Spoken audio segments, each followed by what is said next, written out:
Guys, it's Evan from Motive in Motion coming at you with another video about the dark and the light sides of entrepreneurship. We're going to dive deep into my story to show you the ups and downs and all the things that I never expected coming around and how I could basically flip all the difficulties into prosperous situations.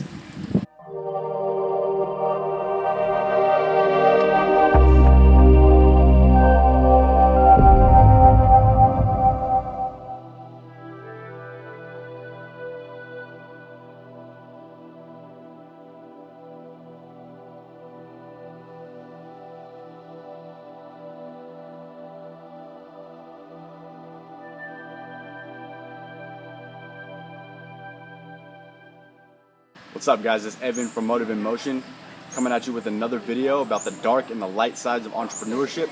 We're going to dive deep into my story to show you the ups and downs and all the things that I never expected coming around and how I could basically flip all the difficulties into prosperous situations.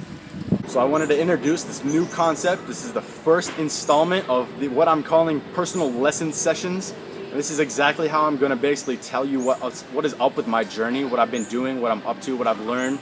And they're going to be personal lessons that are applicable and actionable to you and to your journey, that you're learning from them because they're what I did and maybe some mistakes I made and some things I learned that you don't have to learn the hard way. You can go through my journeys and my struggles and my triumphs and understand what I did and what I didn't do that was right or wrong and take whatever value you want from them so you can progress on your journey that much faster and your learning curve will be cut way down.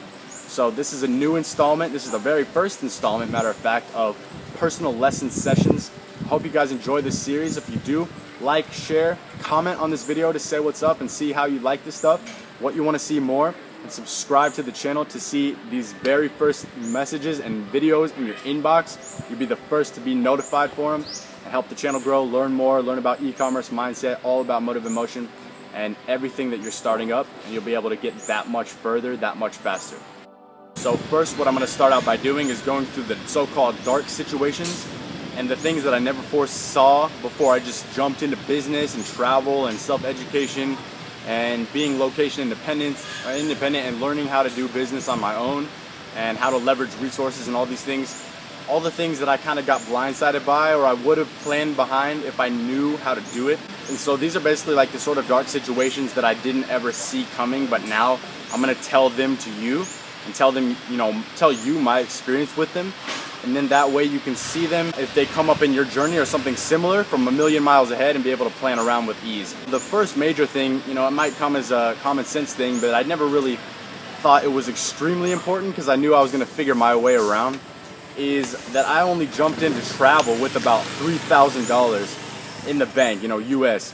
And I was actually waiting on a certain amount because I had people that were selling my car for me because I sold the car and it hadn't actually finished the sale and finalized before I left. So I was probably on the plane, first plane to China and then to Thailand with about $2,000, maybe 2.5, right? Because my whole plan was like I was gonna learn how to do drop shipping, which I did, and then luckily, in that short time frame from busting my ass and working super hard, like 18-hour days, I finally got the store profitable and it was able to make profit consistently from there on out. But my plan was basically like do nothing else besides that one store, build this business on my own and learn exactly how to do it and learn from the people doing it and just get my speed accelerated and my learning curve cut by hanging with the people who were doing what I really wanted to be doing and they could teach me and help me and mentor. And that's exactly what happened. So I had this stack of savings, was small, obviously, but to cover my expenses for like 6 months, really, because I was planning that was going to be enough, and it turned out to be enough until I was making enough money. But that was a huge gamble. It kind of seemed like a risk to me, and I never really knew what I was doing with the whole planning situation. I'd never traveled. I didn't know the expenses. Guys, if you don't have enough savings, I would recommend at least 10 grand US. I mean, you don't really need that, and if you're a hustler, you definitely need like less than that, because you can actually find out, how to make some money if you build a skill. It's not just about coming out here and trying to do something like, for fun or whatever. You have to build a skill that makes money. So if you're a hustler and you're willing to just throw everything at it and work 12, 16, 18-hour days, which is like not recommended because it's, degrading on your health and it's a lot of struggle, then, you could do that. But one accident or one missed client or a few missed sales or a few weeks without getting paid and you're done. One of those situations where you're missing a client or you're missing a few sales in a week, and maybe an accident happens or your health goes you're gonna have to deal with that, and it's gonna be expensive. So over the journey, there's basically been the ups and downs, and this is kind of one of those emotional roller coasters, but it's also financial roller coasters and business. And if you start this way, you're gonna understand how to get through it the hard way or the easy way, and it makes it a lot easier to save money. And I remember I just got to Vietnam at one point, and I just couldn't, I was going to see my friends and going to like meet up with these new network people, and just like a great way to expand the network and do what I wanted to do. But I had just gotten to this new spot, and I basically had to, I had no idea what I was doing, but I had to like sleep in the hostel because I had no money for enough rent in the month, to buy a place to rent. And the hostel was like $5, $10 a night or whatever, so I could do that for a week for like 30, 40 bucks. And that's not a good way to live. It's not ideal, that's one of those memories where it's like bittersweet because I like got myself through it. It showed me how real this stuff was. It made me understand a lot of concepts that I needed to save more money and build more money and have my money working for me. And there's been health issues and whatnot in the past, so that was just a year in. And so it's not like you can just be doing this entire thing. Even a year or two, you know what you're doing. There's still going to be those crashes in certain times, and especially if you're like switching business models like I was. Personally, I was waiting for my inventory to hit stock, and it was already shipped from China in bulk, and thousands of units were on their way to the warehouse, and there was no money coming in the middle. And this, like logistics happens, distribution happens. So there was some things that happened in the middle which were struggles, and then that basically left me without any money, without any food. I was able to scrape by and get exactly what I want. Obviously, that's a cheap country, and I was able to scrape by and learn and adapt and literally just put some savings away and like be able to dig myself out of the hole that I had dug myself. But if you avoid the hole by having a nice little padding of money before you come out and travel or start business at all, especially capital and investment and inventory specific businesses, inventory focused businesses, those are the type of ones that are capital intensive. So if you can save your money and you can really do that and put it to work, and you're not like starving Sally to feed Jane. In other words, it's an expression of like you're not taking the money from where it needs to be to somewhere where you could have avoided it. Obviously, if you're not doing that, you're saving yourself a lot of trouble, and basically you are planning for the future properly. So that was one thing. There's a huge point, but I would definitely save at least $5,000 to $10,000 USD. You need money. You need investment capital to make inventory deposits. You need to do deposits with your supplier. You need to pay for advertising. You need to scale your efforts in certain ways. Maybe hiring workforces and employees for you. So save enough money to do that before you plan ahead. Another actionable strategy that I want to give you today is about the credit card and money management and understanding how to balance and spread everything in so you back up yourself. You're basically giving yourself a backdrop in case something goes wrong. Because some travels in my past, I basically didn't have the right credit card, or I lost my card and I didn't have the actual picture of the card so I could buy something online that I needed, or take some withdrawal or pay someone so they could actually give me some cash. And the way to do this is to back up yourself double and make sure that you have a picture of your own credit card and your own debit card, because you're going to want to buy things online. Maybe you're going to want to do the emergency transfer or something to one of your friends so they can give you the cash in local currency. If you're traveling around, you need money. Cash is king, and cash is what you do most of the time. At least I do when I travel, instead of cards and whatnot. I don't really have the international card, and I guess I could do those swipes and everything, but I prefer to just have cash, because you go to the ATM, you pay the fee and whatnot, but you get it in bulk. You pay for your rent in cash, you pay for your food in cash, you pay for your trips in cash, and then you can buy airline tickets online.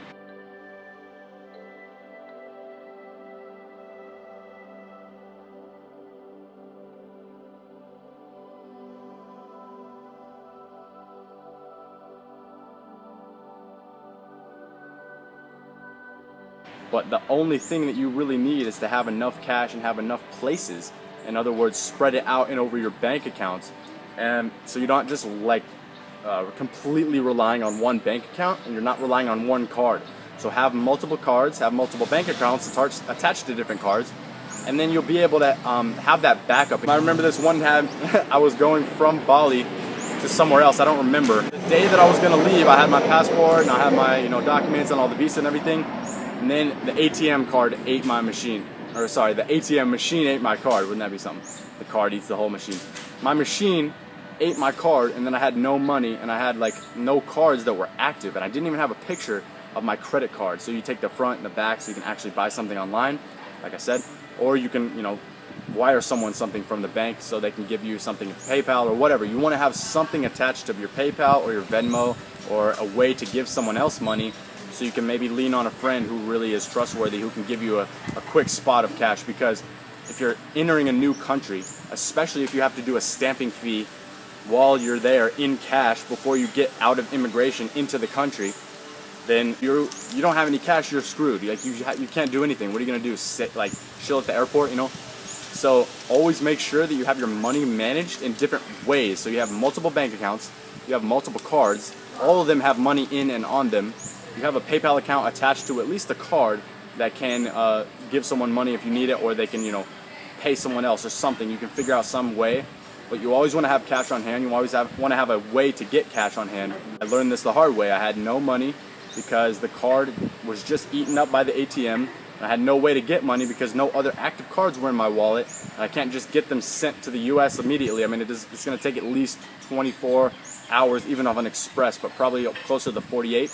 And so that was not an option. I had to leave that morning, So that was the lesson I learned the hard way. That was one of the darkest struggles. The same thing, just like sleeping in the hotel or the hostel bunks of whatever for months on end because I couldn't afford the rent. And that's just a lack of planning and a lack of experience. But if you have this experience and you have this knowledge now, you can obviously plan against it and hedge your bets against, and bet on yourself and against the troubles and the hardships. So those are just two things. Of course, there's many other darknesses and the struggles, loneliness, not knowing where to go, not knowing how to navigate new countries, not knowing what to do next in business, hitting plateaus. Those are all for different videos. There's so many areas that I could cover with that. I'm gonna keep this kind of short with you guys. But I want to flip over to the light side, the sunny side of entrepreneurship, of traveling, of location independence, of owning your own business, of being able to go anywhere at any time, do whatever with whoever, because that has really been so worth it. And I want to say that every single thing that I've gone through, the ups and downs and the slow and low valleys and the high and happy peaks, because this is how I really describe it. I mean, Darren Hardy, the publishing empire magnate of Success Magazine, the person who headed that entire mission, who interviewed hundreds and thousands of people. He's an author, he's written many books, he's spoken on stage, so many things, motivational speaker, internet marketer. He's written a book called The Entrepreneur Roller Coaster, and it's all about the ups and downs. And there's people that don't ever experience that are the ones who are never taking risks and trying anything new. So it's really okay for you to do that. It's just up to you. It kind of depends on your personality and whether you're risk averse or whether you're not really up for the challenge. Now on to the sunny part of entrepreneurship, the part that is amazing, the part is rewarding and helpful and great. Ever since I've been out in, the ether, Southeast Asia, maybe other places in Asia, South Asia, I basically covered Asia to this point, and I'd like to go everywhere, of course, but that's on the list, and I'm kind of doing the slow travel, which I really like. And the whole massive list of benefits includes a positive network of thousands of entrepreneurs who are doing awesome things with their life and taking action daily, creating companies that allow them freedom, and having lifelong friends forged in the process, like brothers that are on similar missions, similar business models. You can trade knowledge with, you can mastermind back and forth with, and you actually become such brothers with these guys because they're on the same boat as you. We're all crazy, we're all kind of jumped off the ship, and we're in this little lifeboat trying to struggle and make it, as small business owners, out here traveling abroad.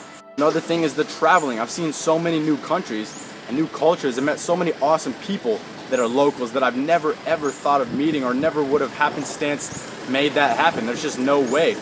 I've learned language, I've learned Thai, I've learned a little bit of Vietnamese. I've been able to communicate with the locals and make that connection even more because they'll, they basically will hook up prices for you, or will bring you special treats or treat you like a local because they're so kind and their whole culture is so warm that basically they treat you as a family. Another thing is being kind of incorporated with the families of locals out here because it's so awesome.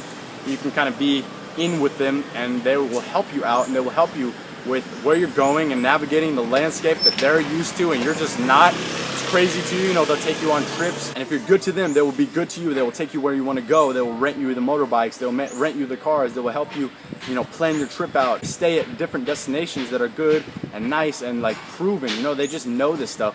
They can hook you up. On top of that, there's amazing self-development. Like, you literally just learn so much about yourself. Your self-awareness increases tenfold. You're learning, you're reading, you're understanding the world and different concepts and really connecting the dots of history, of culture, of local mindsets, and of, you know, everything. The history of money, the history of business. You know, you're learning from the best at the best of your field. And the self-awareness and the self-development, it's like maybe 2 years. My friend always says, like, being 2 years abroad is the same as being like 4 or 5 years at home, because of all the growth. It's so much different, it's so condensed, and there's so many people on the same path that you just learn and grow and become this rolling stone and gathering moss of all this knowledge and wisdom. People above you, there's 7 tips. I could keep going all day, but people above you that mentor you, that really take you under their wing when they recognize you're really green, you're really wet behind the ears, as I was when I first got here.